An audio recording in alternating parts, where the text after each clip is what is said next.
Hello everyone, কেমন আছো সবাই? তো welcome back to my channel সম্পার ফ্যামিলিতে। তো আজকে হচ্ছে শুক্রবার, বিকেল এখন 6টা। আমি ঘুগনি একদম দোকানের মতো কীভাবে তোমরা বাড়িতে সহজে ঘুগনি করে নিতে পারবে তার রেসিপি দেখাবো। আমি এখানে দুটো আলু কেটে নিয়েছি আর পেঁয়াজ কেটে নিয়েছি দুটো বড় সাইজের। এবার আমি বাকি জিনিসগুলো করে ফেলবো। প্রথমে আমি মটরটা দিয়ে দেব, তারপরে এতে আমি দিয়ে দেব আলুর কুচিগুলো। এতে আমি আলুর কুচিগুলো দিয়ে দিয়েছি। এতে দেব এবার একটু হলুদ, কিছু লঙ্কা, নুন।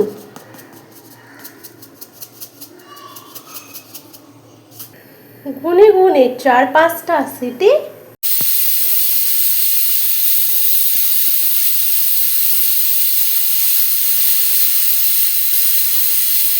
আমার তো এখানে 4টে সিটি পড়ে গেছে। এবার আমি কি করব, তেল গরম করতে বসিয়েছি, পেঁয়াজটা ভাজবো।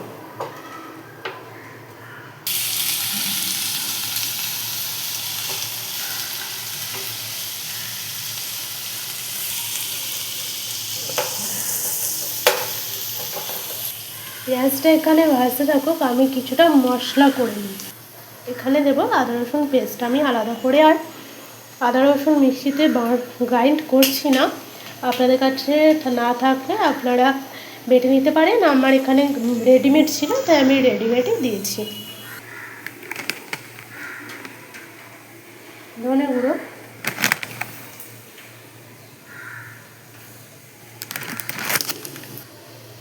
জিরে গুঁড়ো, কাশ্মীরি লাল লঙ্কা গুঁড়ো, গোলমরিচ গুঁড়ো,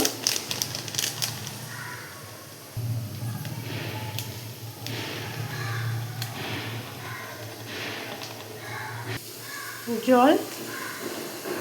এখানে দেখুন আমার পেঁয়াজটা প্রায় ভাজা হয়ে এসছে। এখানে খুব সুন্দর একটা গন্ধ বেরিয়েছে। এবার আমি এই গ্যাসটাকে অফ করে দেব।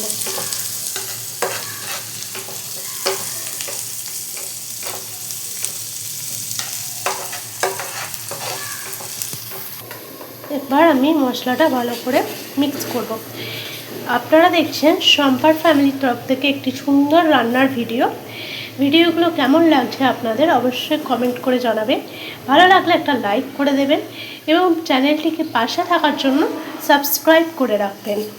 এইভাবে আশীর্বাদ করবেন যেন আরও আমি এগিয়ে যেতে পারি। তো আমার এখানে পেঁয়াজ ভাজা হয়ে গেছে, এখানে আমার মশলাটা করা হয়ে গেছে। আপনারা চাইলে মশলাটা অন্যভাবেও করতে পারেন। প্রথমে পেঁয়াজ ভেজে যেমন আদা রসুন বাটা দিয়ে কষা হয়, তার উপরে মশলা দেওয়া হয়, সেরকমও চাইলে করতে পারেন।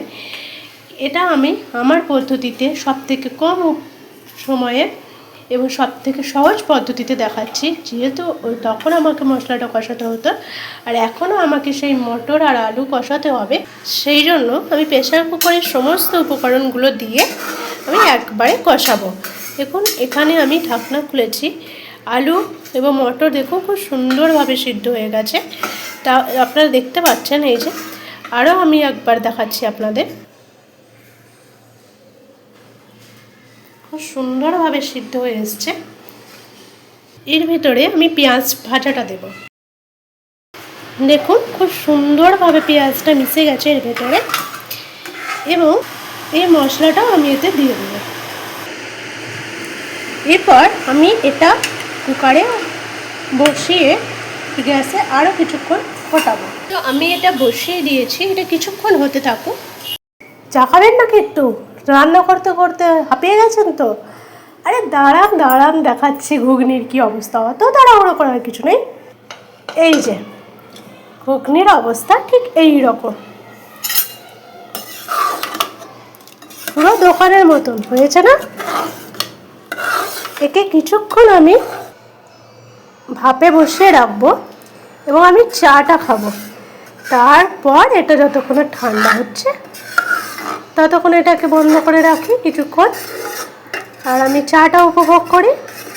চলুন দেখা হচ্ছে এটা যখন সার্ভ করব তখন। একটু গরম মশলা ছিটিয়ে এটাকে আমি বন্ধ করে রাখবো কিছুক্ষণের জন্য। খুব গরম, জিভ পুড়ে যাবে কিন্তু। হয়েছে তো দোকানের স্টাইল। দোকানে ফালতু ফালতু 5 টাকা 10 টাকা 20 টাকা খরচা করতে কেন যাবেন? ঘরেই বানিয়ে নিন আর মন ভরে খান। কি হলো তো কম সময়ে রান্না? কি বলেছিলাম তো দোকানের মতো করে দেব, একদম দোকানের মতো। ভালো না লাগলে পুরো এমবি ফেরত। আপনারাও বানিয়ে দেখুন, আর ভালো লাগলে প্রচুর পরিমাণে শেয়ার করুন এবং সাবস্ক্রাইব করে চ্যানেলটির পাশে থাকুন। টাটা।